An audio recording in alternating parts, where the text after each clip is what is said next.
Entonces, el estudio de nuestra lección esta semana, que es la tercera lección del estudio del pacto eterno, se titula Por siglos perpetuos.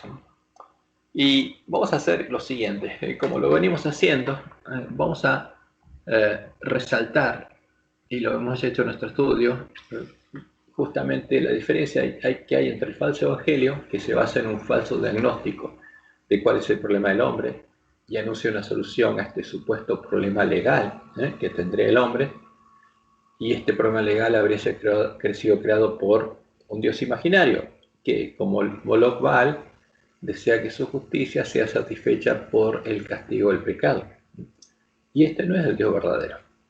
Este es un Dios que no se preocupa por el estado de sus hijos y que no puede ejercer misericordia hasta que sea satisfecha su justicia, hasta que el pecado sea castigado. Eso es lo que, digamos, lo que hemos reflejado en nuestra lección, y está reflejado en el libro de Trinidad de Casa Editorial Sudamericana.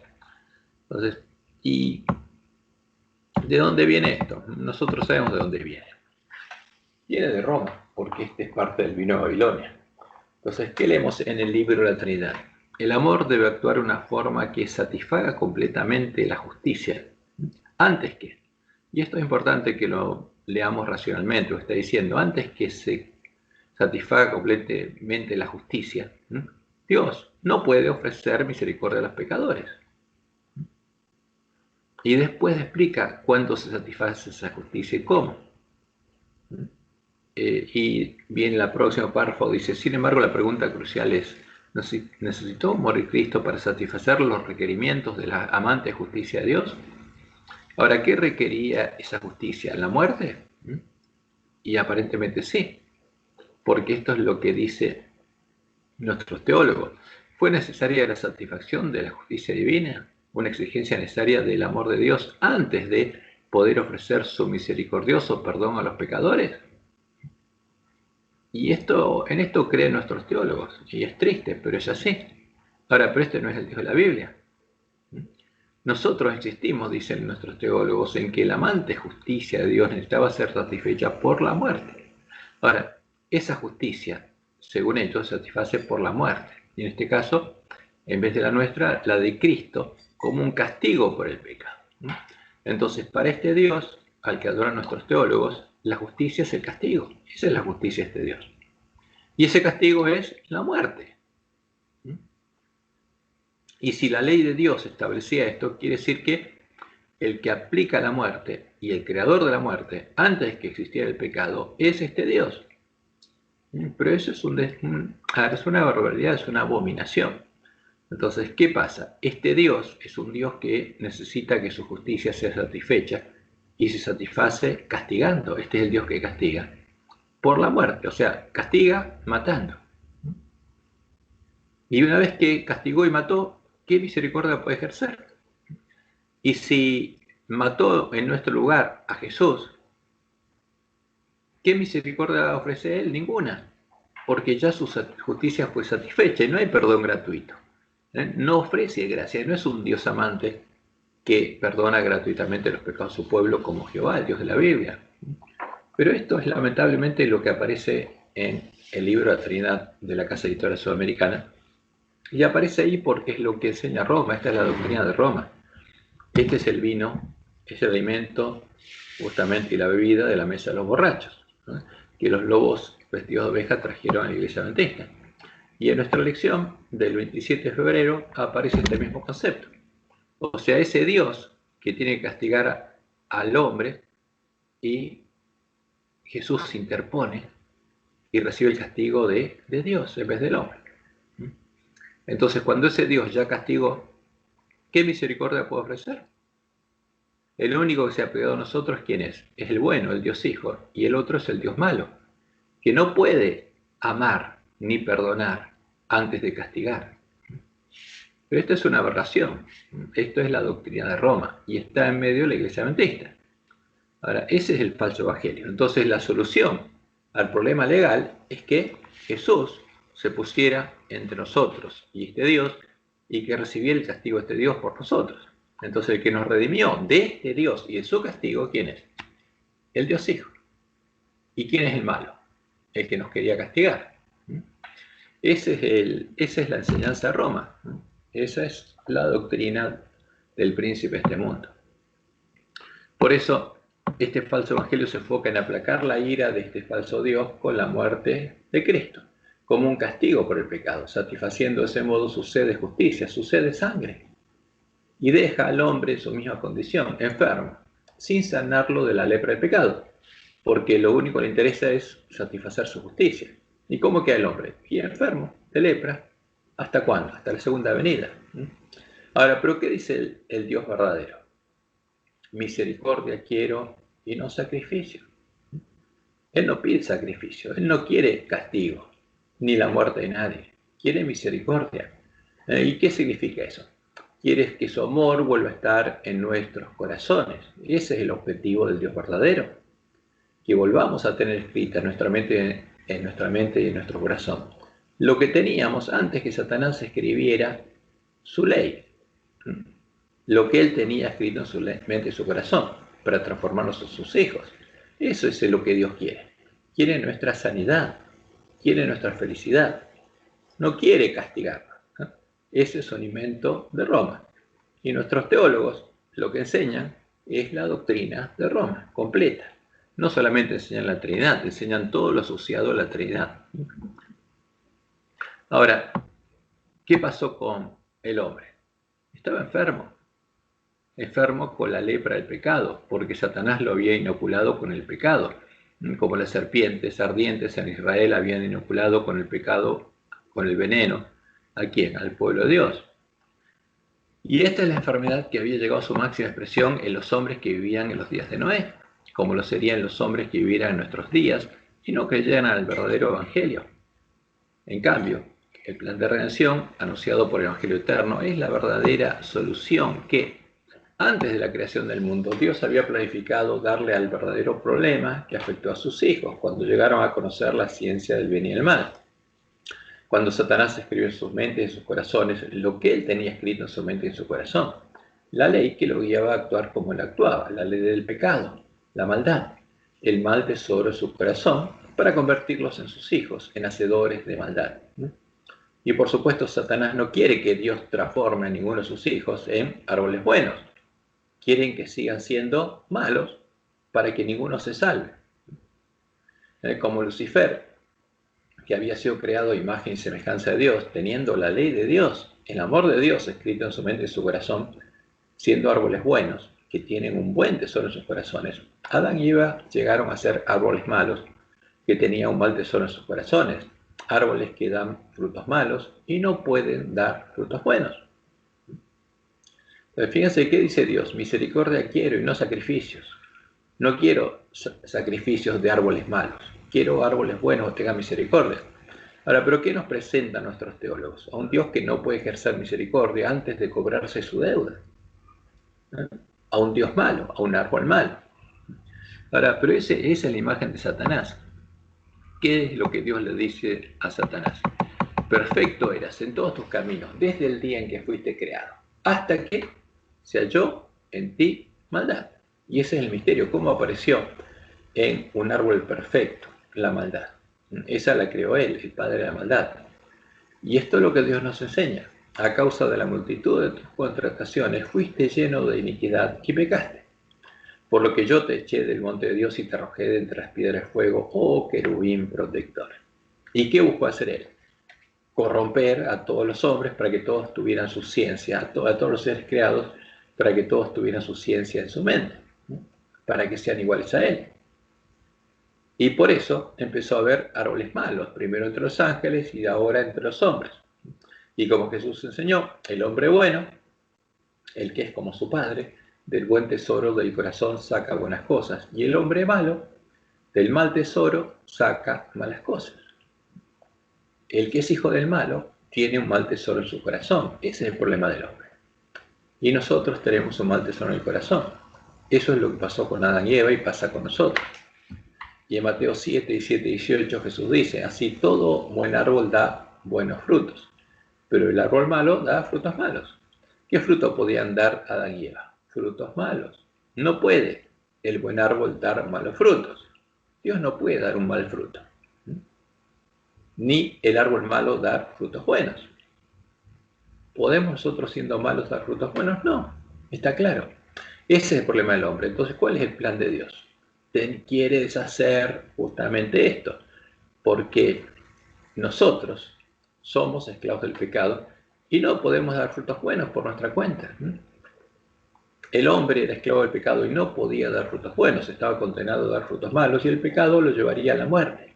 La paga que el pecado le daría sería la muerte. Esa no es la justicia de Dios, es la paga que el pecado le da al pecador.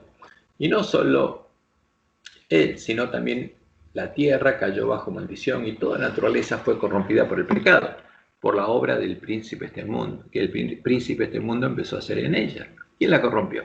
Él mismo corrompió la mente y el corazón del hombre.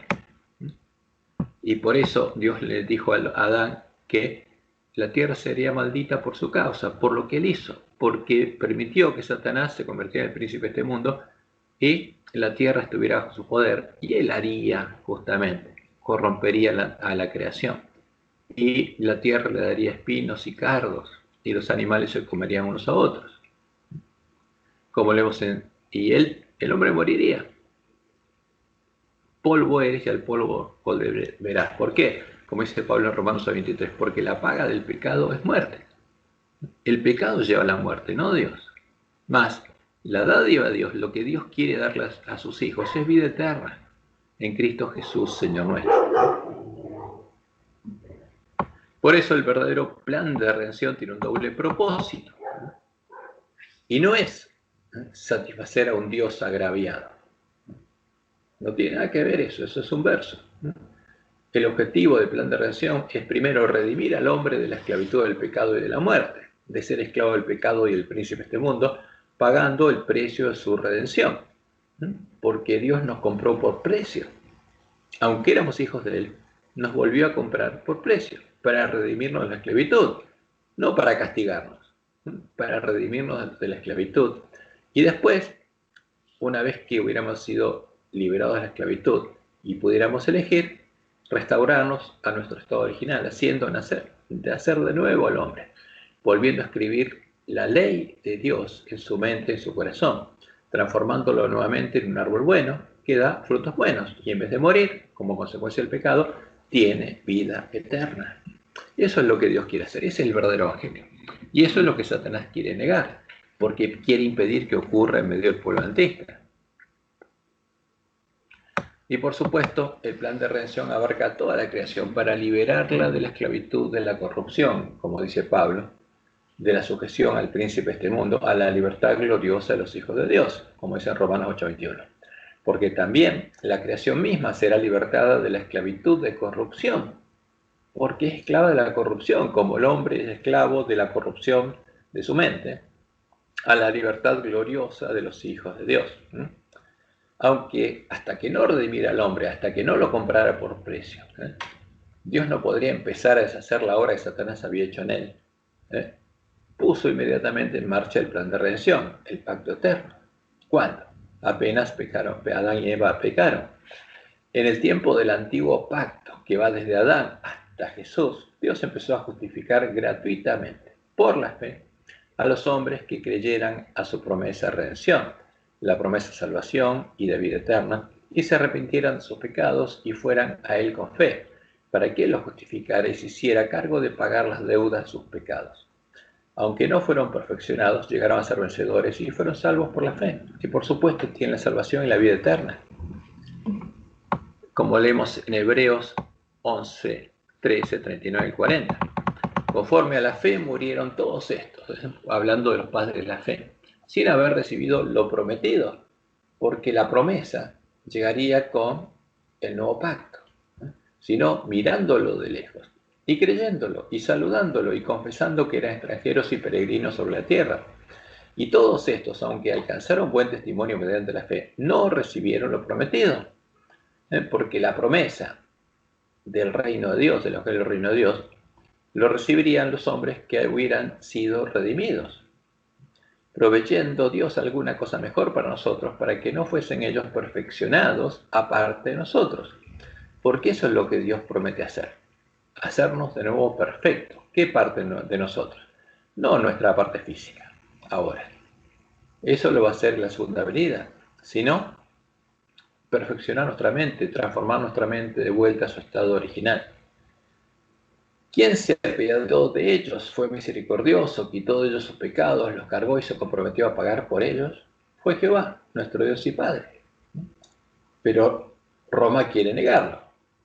Y nuestros teólogos dicen que hasta que Jesús no pagó, Dios no pudo hacer eso.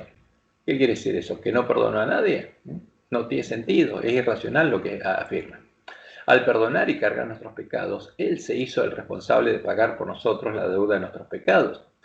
Él no es nuestro acreedor, es el garante de nuestra salvación. Ese es el pacto eterno que Dios estableció con el hombre. Y fíjense lo que Dios hacía, ¿está esperando castigarlos? No, estaba cargando sus pecados, como leemos en Isaías 43, 23 a 25.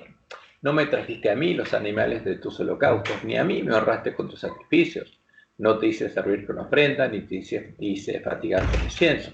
No compraste para mí caña aromática por dinero, ni me saciaste con la grosura de tus sacrificios, sino pusiste sobre mí la carga de tus pecados. Ahora, hay un micrófono que quedó abierto ahí. Entonces, ¿qué hizo? ¿Qué hacía Dios con los pecadores? ¿Los castigaba? No. ¿Qué hacía? Cargaba él los pecados de su pueblo. Ahora, ¿sí iba a castigar él mismo por cargar los pecados de su pueblo? No, él iba a pagar por esos pecados. Si no pusiste sobre mí la carga de tus pecados, me fatigaste con tus maldades. Yo soy el que borro tus rebeliones por amor de mí mismo y no me acordaré de tus pecados. Porque una vez que Dios perdona a su pueblo, ya está, borras justamente esa deuda. Y Él se hace responsable de pagarla, porque Él es el garante. Ahora, si Él se hace responsable de pagarla, ¿quién tendrá que pagarla? Él mismo. Él se haría hombre para salvarnos. ¿Qué pasó con la muerte de su cordero? Contrariamente a lo que enseña el falso evangelio, Dios no castigó a Jesús por nuestros pecados. Jesús no le pagó a Dios con su sangre. No nos redimió del castigo de Dios, ni sació el ansia de justicia de Dios, sino Dios pagó nuestro rescate con la sangre de su cordero. ¿A quién le pagó? Al que nos había esclavizado. ¿De quién éramos esclavos? ¿Quién era el príncipe de este mundo y se enseñoreaba de los hombres? Satanás. A él le pagó. Al que nos había esclavizado, nos acusaba y nos reclamaba como propios, al que no podía reclamar nada de Jesús, e incitó a los impíos a matarlos. Entonces, al matar Satanás a Jesús, sobre el que no tenía ningún derecho, porque Jesús tomó nuestro lugar, ¿qué pasó? Y tiene que liberarnos a nosotros. Eso pasó en la cruz, por eso fue despojado, porque Jesús lo venció en la cruz. Y ahora, una vez que fuimos redimidos, Satanás no puede decir nada, no puede acusarnos más, por eso fue echado del cielo y no pudo ir más a la presencia de Dios a acusarnos, ni a reclamarnos como propios, como hacía en el tiempo de Job. Y fíjense lo que dijo Jesús en Juan 14, 30 al 31. No hablaré ya mucho con vosotros, porque viene el príncipe de este mundo. Y Jesús lo reconocía como el príncipe de este mundo. Y él nada tiene en mí. Ahora, ¿nosotros tiene algo? Sí. ¿Qué tiene? ¿Qué tiene? Lo que tenemos en nuestra mente y en nuestro corazón viene de él. Y nos reclama. Y no solamente nos reclama, sino nos acusa, diciendo que somos pecadores. Más para que el mundo conozca que amo al Padre, y como el Padre mandó, así hago. Levantaos, vamos de aquí. ¿Qué haría Jesús? Tomaría nuestro lugar como esclavo. ¿De quién? Del pecado. Y sufriría la muerte, las consecuencias del pecado por nosotros, para que nosotros fuéramos liberados de la esclavitud del pecado y pudiéramos elegir ser hechos hijos de Dios. O elegir volver a ser esclavos del pecado, como dice Pablo, en Romanos, eso es claro.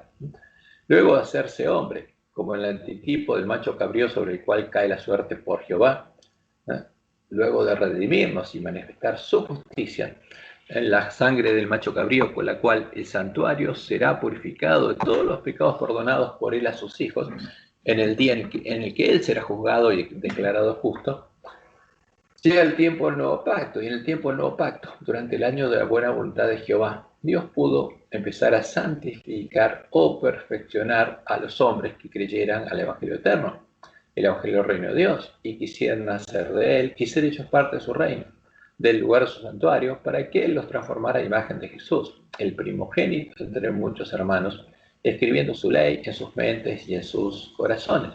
Y por supuesto, esto es lo que Satanás quiere impedir que pase, pero en ese tiempo no podía impedirlo. Y sabemos, como dice Pablo en Romanos 8, 28, 29, sabemos que a los que aman a Dios, todas las cosas les ayudan a bien. Esto es, a los que conforme a sus propósitos son llamados. Porque a los que antes conoció también los predestinó para que fuesen hechos conforme a la imagen de su Hijo. Ese era el objetivo de Dios.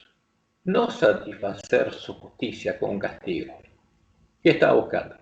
A sus hijos, que habían sido corrompidos por el pecado, quería restaurarlos a su imagen. Porque ese es el objetivo de Dios. Los predestinó para que fuesen hechos conforme a la imagen de su Hijo, para que Él sea el primogénito entre muchos hermanos, entre muchos hijos de Dios. Esta obra es la verdadera solución a los problemas del hombre, la obra que puede transformarlo, ¿no?, al hombre en un árbol bueno, que da frutos buenos. Y necesitamos que sea hecho a nosotros a tiempo, antes que, como en los días de Noé, primero se cierre la puerta y luego venga el diluvio, ¿no? ¿Y qué va a pasar en ese tiempo?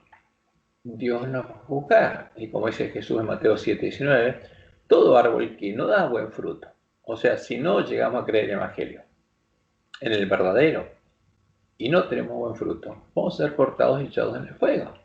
Si seguimos siendo árboles malos en ese tiempo, cuando se cierra la puerta y Jesús viene como ladrón, no vamos a ser dejados en el campo del padre de familia. Y justamente la obra que Dios hacía, transformando árboles malos en árboles buenos, transformando hijos de Satanás en sus hijos, es la obra que Satanás logró detener cuando echó por tierra el lugar santuario de Dios y la verdad. Y es la obra que quiere impedir que se reanude en medio del pueblo de Dios, para que el pueblo adventista no llegue a ser parte del pueblo que conoce a su Dios y no sea hecho parte de su reino, del lugar santuario, para que los lugares asolados no sean reedificados. Quiere impedir la misión del pueblo adventista. Entonces, toda la mentira que vemos introducida en medio de la iglesia adventista, que viene de la mesa de los borrachos, es para impedir justamente que el pueblo adventista recupere el conocimiento de la verdad. Ahora, Jesús asoció el tiempo de Noé con el pueblo adventista, ¿no? Y entender qué es lo que ocurrió en el tiempo de Noé y del diluvio es esencial para nosotros, dado que en su sermón profético de Mateo 24 y 25, Jesús anunció que el tiempo de su venida como ladrón sorprendería al pueblo de la iglesia remanente del mismo modo en el que el momento en el que se cerró la puerta del arca y después la llegada del diluvio sorprendieron al pueblo antidiluviano. En su sermón Jesús habló de varios periodos de tiempo y de eventos puntuales y específicos, las señales de los tiempos, que nosotros podríamos comprender cuando leyéramos y entendiéramos la profecía de Daniel. Estos periodos de tiempo los podemos ordenar del siguiente modo.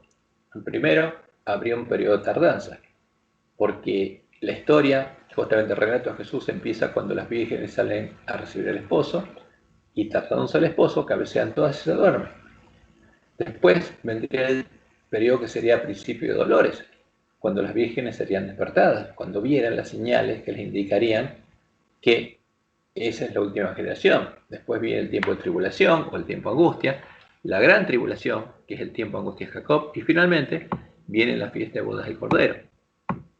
Ahora, el tiempo de tardanza nosotros ya lo estudiamos y lo conocemos. Este periodo comenzaría cuando las 10 vírgenes salieran a recibir al esposo, como leemos en Mateo 25, 1 al 5. Entonces el reino de los cielos será semejante a 10 vírgenes, que tomando sus lámparas, sus Biblias, salieron a recibir al esposo. Y tardándose el esposo, cabecearon todas y se durmieron, todas. Entonces, ¿qué pasaría? En este periodo de tardanza, después de que todas las vírgenes se durmieran, deberían cumplirse todas las profecías que anunciaban lo que sucedería mientras los siervos del padre de familia estuvieran durmiendo, y el pueblo adventista debería llegar a estar en la condición del ángel de la Odisea. ¿Y qué pasaría? Como dijo Jesús, vendrían a nosotros lobos vestidos de oveja. de ovejas. ¿Quiénes son estos lobos? Son siervos de Jezabel. Porque justamente el objetivo de Jezabel sería darnos a beber de su vino. Y sería sembrar la semilla de la cizaña en el campo del padre de familia. ¿Y cuál es ese campo? Son nuestros corazones. Y al pueblo de Dios se le estaría dando a comer y a beber la comida y la bebida de los borrachos. Y se le estaría invitando a entrar por la puerta ancha, como Jesús lo indicó. Y en su ceguera, el pueblo de la iglesia remanente se creería rico. Él creería que conoce la verdad, sin saber que lo que le vendieron en la Odisea es lo que lo tiene en su condición: desventurado, miserable, pobre, ciego y desnudo. Entonces, pero ese pueblo sería despertado. ¿Y cuál es el periodo de tardanza? Fíjense, 1844 Dios llama a su pueblo. Acá empieza el tiempo de mora o tardanza. Y después entraría el hombre escobilla, como Dios le mostró en la escuela. ¿Y qué pasa cuando entra el hombre escobilla? Satanás lo ve y empieza a actuar. Por eso empiezan a brotar las hojas de la higuera, las cosas que Satanás hace preparándose para la batalla. Y este es el tiempo que es principio de dolores. Porque lo que estamos sufriendo ahora, por lo cual hay hermanos nuestros que están muriendo, que es el COVID y toda esta pandemia que hay, es una de las cosas que Jesús dijo que estaría pasando en este tiempo. Y este es el periodo donde tenemos que prepararnos. Porque este periodo de principio de dolores va a llegar a su fin como el ladrón en la noche. Y va a ser como los días de Noé. Y después de eso va a venir el tiempo de angustia, donde tenemos que predicar el fuerte pregón. Pero el trigo y la cizaña son separados aquí. Y ya en ese tiempo va a haber 144.000 columnas del templo de Dios, los que hayan recibido el sello de Dios. Por eso este tiempo es esencial para nosotros, y entender esto es especial para nosotros. De nada, bienvenida. Sergio se quería conectar, pero me parece que no está de Bueno, explicarles pues. Pero le dije que me mande su número, su nombre. Usuario Skype y lo que se conecta. Bueno. Pero no. Ahora, fíjense, esto es lo que Dios dijo que iba a pasar. Y al final del principio de dolores va a ser como los días de Noé. Bienvenido, Octavio, feliz sábado. Entonces, a ver, ¿qué pasa en el principio de dolores? Como dice Jesús, oiréis de guerras y rumores de guerras, mirad que no os turbéis, porque es necesario que todo esto acontezca, pero aún no es el fin.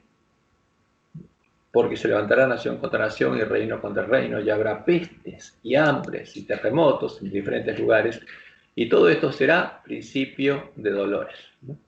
¿Cuáles son las señales que nosotros ya vimos y que nos muestran que este principio de dolores? No solamente el COVID, hay eventos específicos muy claros, como el que el 14 de febrero de 2010 anuló la herida de muerte a la bestia religiosa, porque los protestantes reconocieron a Roma como la verdadera iglesia de Cristo y se unieron a ella en puntos comunes de doctrina.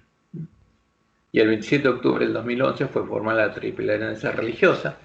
La gran imagen de Baal fue formada porque se unieron todas sus partes. Esa imagen fue puesta en pie y empezó a ser adorada. Eso nos indica que estamos en el tiempo de los dedos de los pies, en el tiempo de la última generación. Entonces, todas esas señales nos muestran dónde estamos. Y este periodo, donde todavía Dios retiene los vientos, va a terminar cuando venga la primera trompeta, cuando el pueblo de Dios haya sido sellado, probado y sellado, y Dios empieza a soltar los vientos. Y llega el tiempo.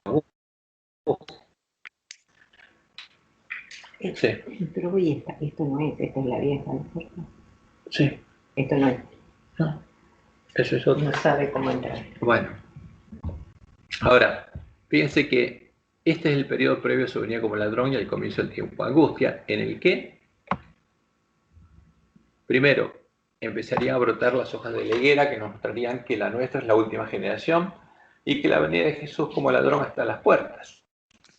Serían las señales de los tiempos que darían lugar al clamor de la medianoche, que, como el mensaje de Noé y el de Elías, despertaría a las vírgenes dormidas. Como leemos en Mateo 24, 32 al 36. Dice Jesús: de la higuera aprended la parábola. Cuando ya su rama está tierna y brotan las hojas, sabéis que el verano está cerca. Así también vosotros, cuando veáis, porque fíjense, lo que Jesús anuncia es que veríamos las señales en los tiempos. Cuando veáis todas estas cosas, conoced que está cerca a las puertas. De cierto os digo que no pasará esta generación hasta que todo esto acontezca. El cielo y la tierra pasarán, pero mis palabras no pasarán. Pero del día y la hora nadie sabe, ni aun los ángeles del cielo, sino solo mi Padre. Entonces, este es el periodo previo al tiempo de angustia, al tiempo de tribulación. Y Jesús dice, y a la medianoche se oyó un clamor. Aquí viene el esposo. ¿Por qué? Porque esto es parte del mismo sermón profético. Alguien vio las señales de los tiempos y empieza a despertar a sus hermanos. Porque esta es la última generación. ¿Y a quién va a sorprender como ladrón? A nosotros, al pueblo de la iglesia remanente, no al pueblo que está en Babilonia, a nosotros. Entonces ahí viene el mensaje, aquí viene el esposo, salid a recibirle. Entonces todas aquellas vírgenes se levantaron y arreglaron sus lámparas. ¿Y por qué hay que arreglar sus lámparas? Como Jesús lo anunció en el Apocalipsis 11, porque nuestras lámparas son los cadáveres de los dos testigos y Dios nos indicó cómo arreglarlas. Y tendríamos que arreglarlas para que la luz de nuestras lámparas nos guiaran por el camino angosto que nos va a llevar a la ciudad de Dios, para estar preparados y poder entrar con el esposo a las bodas. Por eso, a partir del clamor de medianoche se escucha el mensaje de Elías y los siervos fieles deberían darles el alimento a tiempo a sus hermanos. ¿Para qué? Primero, arreglen sus lámparas. O sea, tienen que saber por qué tienen que arreglar sus lámparas y cómo arreglarlas. Segundo, vean el camino angosto que los llevará a la ciudad de Dios, como Dios le mostró a Elena en su primera visión. Y tercero, lo recorran, mientras le dan el verdadero alimento a tiempo a sus hermanos. O sea, porque tienen que unirse al clamor de medianoche. Como en el tiempo de angustia, los que salen de Babilonia tienen que unirse al llamado del espíritu de la esposa. En este tiempo, el que se despierta, tiene que empezar a despertar a sus hermanos y a recorrer ese camino angosto, hasta llegar a la cima de la monte Sión y entrar con el esposo a las bodas. Por eso Jesús dice en Mateo 24, 45 al 47, ¿quién es pues el siervo fiel y prudente al cual puso su Señor sobre su casa para que les dé el alimento a tiempo? ¿Para qué? Para que les dé el alimento a tiempo. ¿Qué alimento? El que no le van a estar dando los siervos malos, porque habría dos grupos, uno que estaría comiendo y bebiendo la comida y la bebida de los borrachos y le estaría dando ese alimento al pueblo de Dios, pero Dios quiere que sus siervos conozcan cuál es la verdad después de arreglar sus lámparas y les empiecen a dar el alimento a tiempo, el verdadero, a sus hermanos. Bienaventurado que el siervo al cual cuando su Señor venga le haya haciendo así. ¿Hasta cuándo? Tienen que darle alimento a sus hermanos, hasta que Jesús venga a buscarlo como ladrón. De cierto os digo que sobre todos sus bienes le pondrá. Y ese alimento es la verdad echada por tierra por hombre de pecado. Es el Evangelio eterno, cuyo conocimiento habrían recuperado y después deberían predicar el mundo entero. Es el Evangelio del reino de Dios. ¿Y qué pasaría? Habría siervos malos que estarían comiendo y bebiendo con los borrachos de la mesa de los lobos que habrían venido a nosotros vestidos de ovejas y ocultarían y negarían las señales de los tiempos, diciendo, mi Señor se tarda en venir. Aún no va a venir. ¿Por qué? Porque el que despierta a sus hermanos le muestra lo que pasó, las señales de los tiempos, las hojas que ya brotaron, y empezarían a perseguir y a golpear a los siervos fieles para impedirles hacer su obra. ¿Qué pasaría con ellos? Cuando uno une todo lo que Jesús dijo, habrían entrado por la puerta ancha. Estarían recorriendo el camino espacioso que lleva a la perdición y se convertirían en hacedores de maldad. ¿Por qué? Porque en vez de ser transformados a imagen de Jesús, en vez de Dios poder escribir en sus mentes justamente su ley, el que reforzaría su obra sería el príncipe de este mundo. Entonces, pero si aquel siervo malo dijera en su corazón, mi Señor tarda en venir, y comenzara a golpear a sus consiervos, y aún a comer y a beber con los borrachos, vendrá el Señor de aquel siervo en el día que éste no espera y a la hora que no sabe, los castigará duramente y pondrá su parte con los hipócritas. Allí será el lloro y el crujir de dientes. Ahora, ¿cuál es la comida y la bebida de los borrachos? Es la comida y la bebida que los lobos trajeron a la iglesia adventista. Es la comida y la bebida de la mesa de Jezabel. Es la comida y la bebida del rey de Babilonia.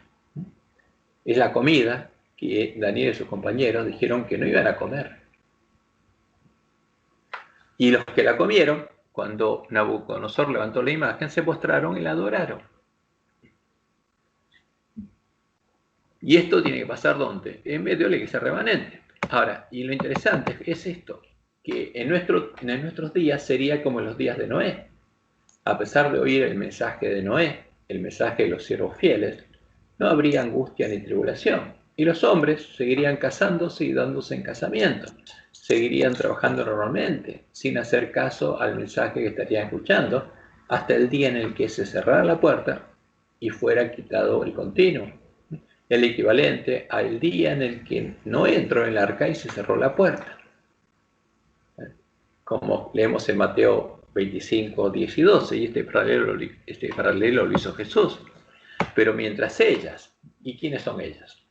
Los adventistas, iban a comprar.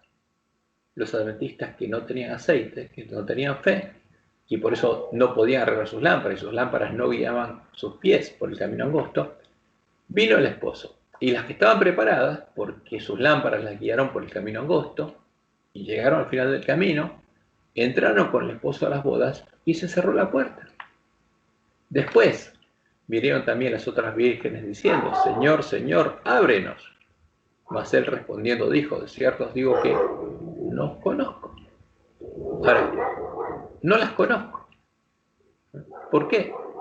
Las llamé y no hicieron caso a mi llamado y no me abrieron la puerta. Ahora, ¿a quién le abrió la puerta? Vamos a ver que a otro.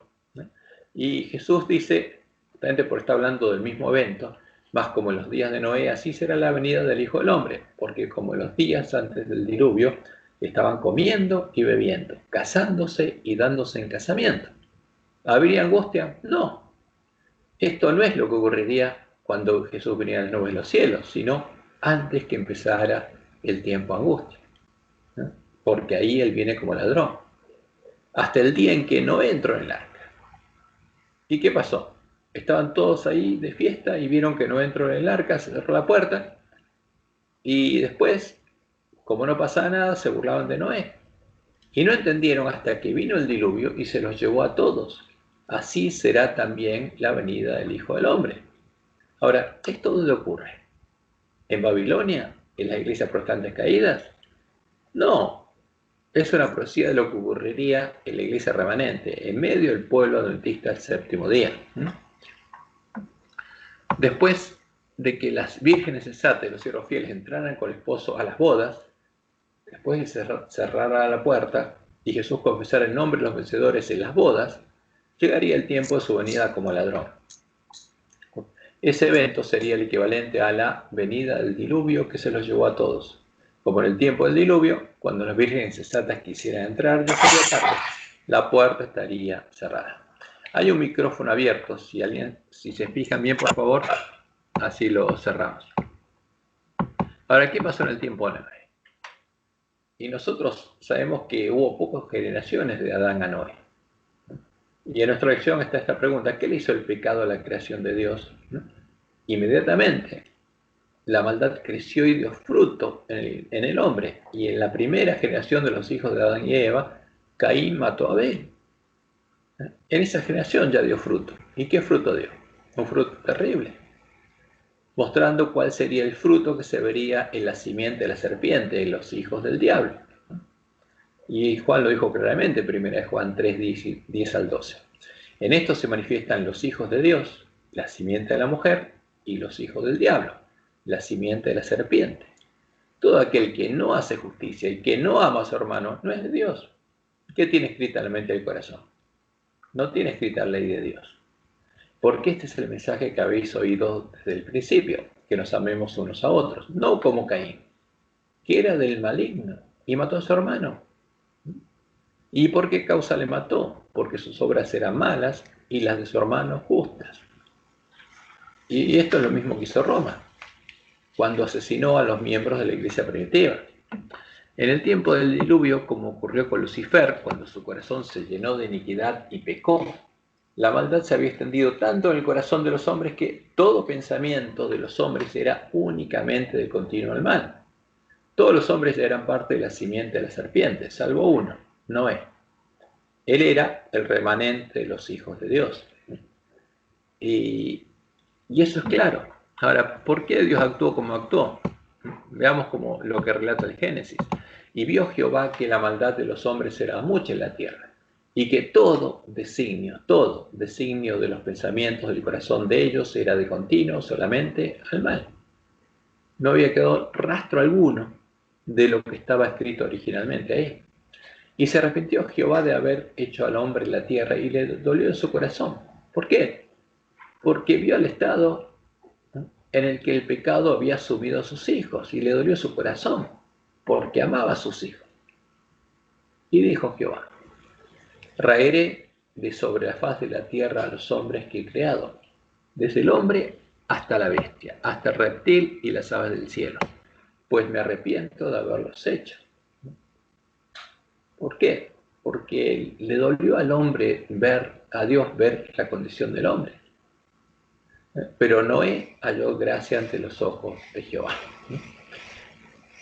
Como en el tiempo de Job, y esto es importante, mientras Dios tuviera un remanente entre los hombres, mientras existiera un hombre justo, uno solo, no un hombre bueno, porque no había ninguno bueno, sino uno que se acordara de Dios y de su pacto, habría esperanza para la descendencia de Adán y Eva.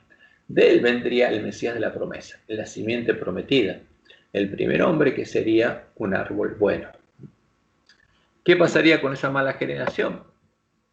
Como posteriormente tuvo que hacerlo con los hombres de Sodoma y Gomorra, Dios tendría que raer a los impíos de la tierra. No porque, como indica nuestra lección, sus pecados eran algo que ni siquiera un Dios amoroso, paciente y perdonador podía tolerar, ya que Satanás y sus ángeles habían llegado a profundidades mayores de corrupción y no habían sido destruidos, sino lo hizo para preservar a la tierra y al remanente, del que vendría el Mesías, de la extrema corrupción en la que el pecado había sumido a toda esa generación.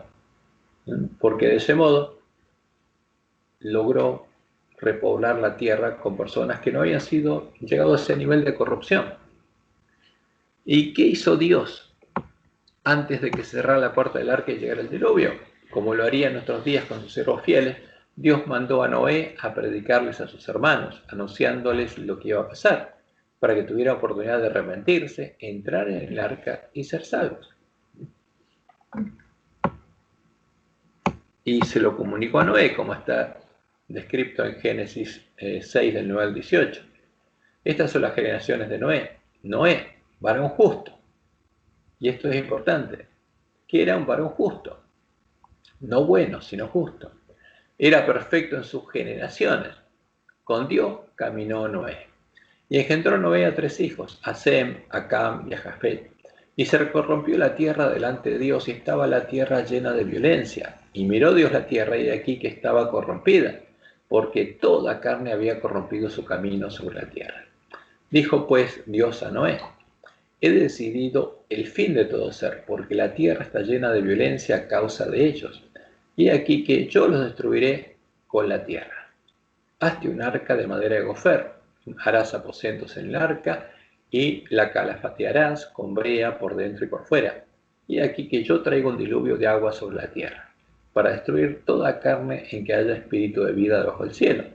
Todo lo que hay en la tierra morirá. Mas estableceré mi pacto contigo y entrarás en el arca tú, tus hijos, tu mujer y las mujeres de tus hijos contigo. Entonces habría un remanente, salvaría. ¿Quiénes serían? Los animales que entraran en el arca y los hombres que entraran en el arca. Y la promesa era, ¿para quién? Para Noé y para el que creyera justamente en el mensaje que Noé predicaría por 120 años. Ahora, ¿por qué Noé es llamado varón justo? Perfecto en sus generaciones, que caminó con Dios. Porque tuvo fe en Dios. Preparó el arca, por 120 años pregonó la venida del diluvio y fue hecho heredero de la justicia que viene por la fe, como leemos en Hebreos.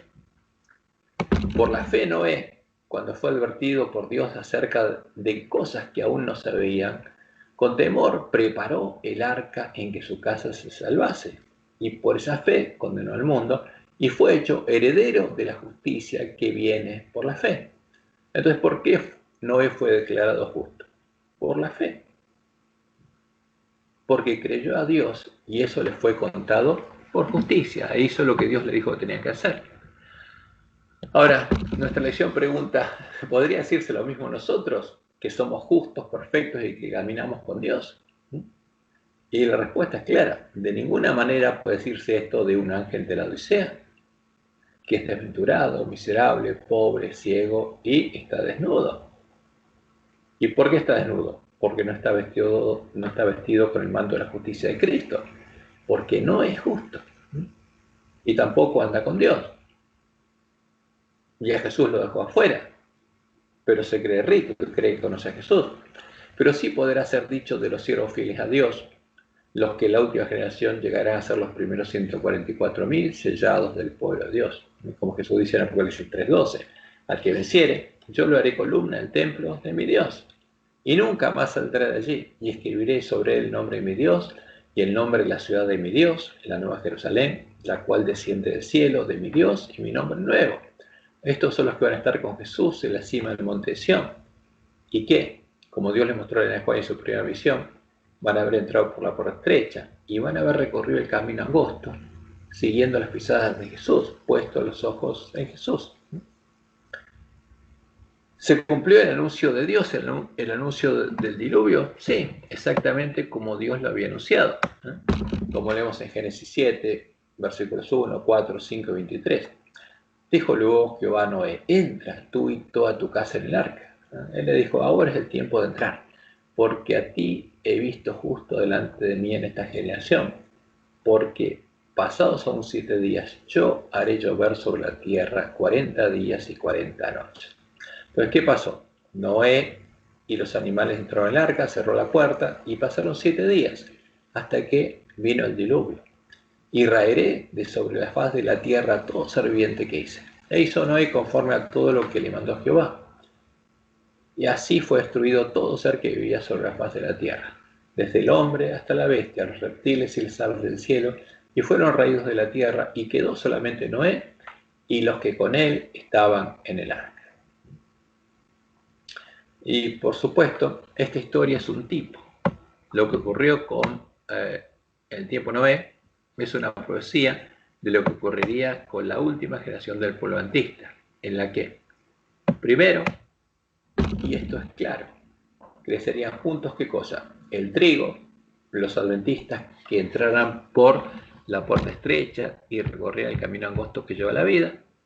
Por eso Jesús nos dice, no entren por la puerta ancha, busquen hasta encontrar la puerta estrecha, porque solo el que entra por esa puerta puede recorrer el camino angosto que lleva a la vida y crecer hasta tener fruto, y también crecería la cizaña, los adventistas que entraran por la puerta ancha y recorrían el camino espacioso que lleva a la perdición. Entonces, ¿qué pasa cuando alguien recibe agua? Recibe un Espíritu Santo, el falso o el verdadero, y ese Espíritu Santo hace germinar la semilla de trigo o la semilla de la cizaña, y uno se convierte en parte del templo de Dios o en parte de la sinagoga de Satanás. Por eso es muy importante, como Jesús nos dice, que nos aseguremos de conocer cuál es la puerta estrecha para entrar por ella y no entrar por la puerta ancha. Y después las plantas de trigo y las plantas de cizaña llegarían a tener fruto porque crecerían juntas en el campo del padre de familia. Y justamente, ¿quiénes serían estas plantas? Serían, por un lado, los hijos de Dios, que habrían escuchado las palabras de Jesús, las habrían guardado y habrían llegado a tener su nombre escrito en su frente, porque su ley estaría escrita en su mente y en su corazón. Habrían llegado a ser árboles buenos, como Jesús, y habrían dado buenos frutos. Entonces, eso es lo que pasaría en la iglesia adventista, porque como Jesús tendría escrita la ley de Dios en la mente y el corazón, como leemos en Salmo 48. Me complazco en hacer tu voluntad, oh Dios mío, y tu ley está en medio de mi corazón. Ahora, pero eso pasaba con Adán y Eva y dejó de existir cuando pecaron. Pero volverían a existir personas que tuvieran la ley de Dios escrita en la mente y el corazón. Y el primero, ¿quién fue? Jesús. Y por eso Él nos dijo, un nuevo mandamiento os doy, que os améis unos a otros como yo os he amado, que también os améis unos a otros. Y la única forma de amar como Jesús es tener el amor de Jesús, oro refinado en fuego en nuestros corazones. En esto conocerán todos que sois mis discípulos, si tuviereis amor los unos con los otros. O sea, tienen que volver a existir árboles buenos. Y ese es el evangelio verdadero, es la promesa de Dios. Y también estarían los otros, las plantas de cizaña, los hijos del malo, que habrían escuchado las palabras de Jesús, no las habrían guardado. Y habrían entrado por la puerta ancha y habrían recibido poder. Habrían hecho señales y milagros con las cuales habrían engañado a sus hermanos y habrían llegado a conocer las profundidades de Satanás. Habrían perseguido y golpeado a sus hermanos y se habrían convertido en hacedores de maldad. Y el tercer periodo, el tercer evento, es que en el tiempo de la siega, cuando Jesús viniera como ladrón en la noche, serían separados definitivamente el trigo de la cizaña, pero ya estarían maduras. Y como Jesús dijo en Mateo 7:19, todo árbol que no da buen fruto, o sea que sigue siendo un árbol malo, es cortado y echado en el fuego. ¿Quién va a quedar en el campo de Padre Familia? Solo los árboles buenos, solo los árboles a los que Dios transformó a imagen de Jesús, solo los árboles que tienen escrita la ley de Dios en la mente y en el corazón. Y en Mateo 7:22-23 leemos, muchos, ¿quiénes? Los muchos que habrán entrado por la puerta ancha. Me dirán en aquel día, Señor, Señor, ¿no profetizamos en tu nombre? ¿Y en tu nombre echamos fuera demonios? ¿Y en tu nombre hicimos muchos milagros? ¿Y los habrán hecho? Sí, claro que sí. ¿Habrán recibido poder? Por supuesto que sí. ¿Y quién se los habrá dado? Jesús, no. Y entonces les declararé, nunca os conocí. No entraron por la puerta estrecha, entraron por la puerta ancha. Al que conocieron es a quién. No a mí, al falso Jesús, al anticristo. Apartados de mí, hacedores de maldad, hijos del padre de maldad, plantas de cizaña, árboles malos. Y eso va a ser triste. Ahora, lo triste es que muchos adventistas vayan a entrar por la puerta ancha. Pero la profecía se tiene que cumplir. Simplemente Dios anuncia lo que Él sabe que va a pasar. No porque los adventistas estemos condenados a entrar por la puerta ancha, sino que muchos van a elegir entrar por la puerta ancha. ¿Por qué? Tendrá cada uno su propio motivo, pero será una elección consciente. Y en Mateo 10, 13, 40 al 43 Jesús dice, de manera de como se arranca la cizaña y se quema en el fuego, así será en el fin de este siglo. O sea, el fin de la iglesia militante.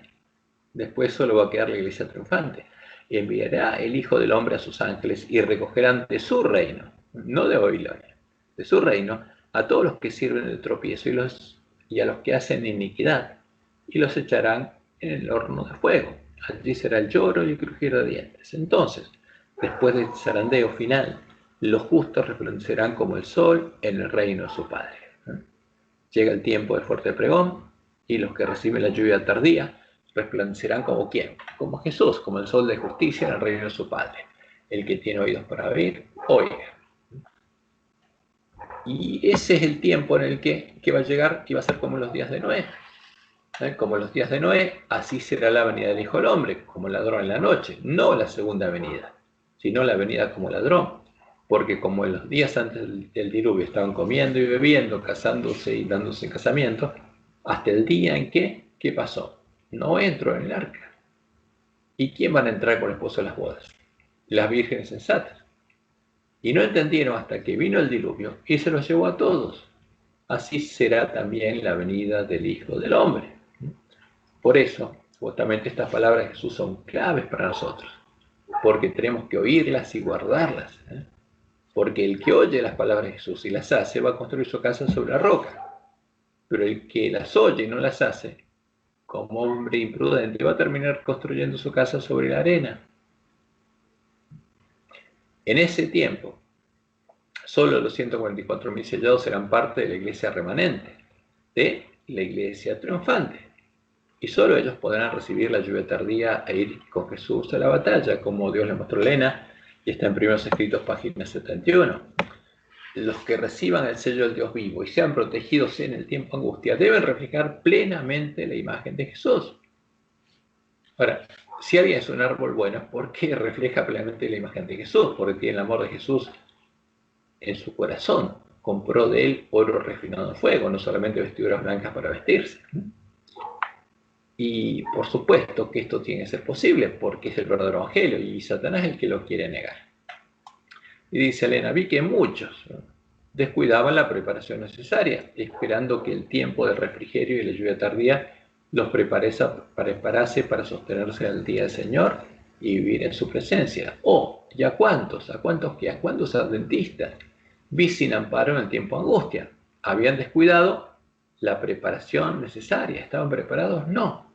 Y por lo tanto, no podían recibir el refrigerio indispensable para sobrevivir a la vista de un Dios santo. ¿Y qué va a pasar cuando vean las señales que comenzó el tiempo de angustia? Y las vírgenes insensatas van a querer entrar, golpear, golpear y golpear. ¿Y van a dejar de asistir a la iglesia? No, por supuesto que no. Ahora, pero la puerta ya se cerró para ellas. Y al empezar el tiempo de angustia, como Dios les mostró en el Juárez, fuimos henchidos del Espíritu Santo cuando salimos a proclamar más plenamente el sábado.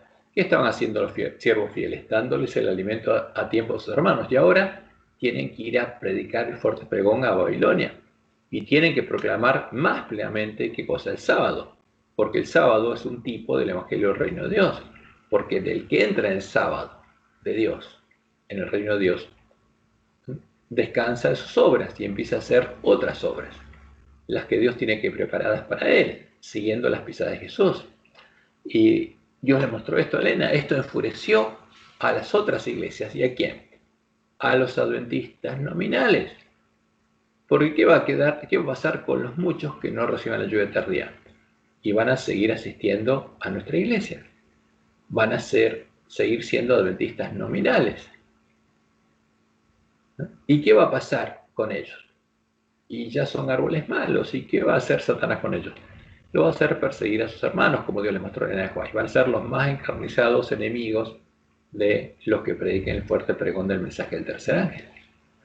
Y esto enfureció a las otras iglesias y a los adventistas nominales, pues no podían refutar la verdad sabática.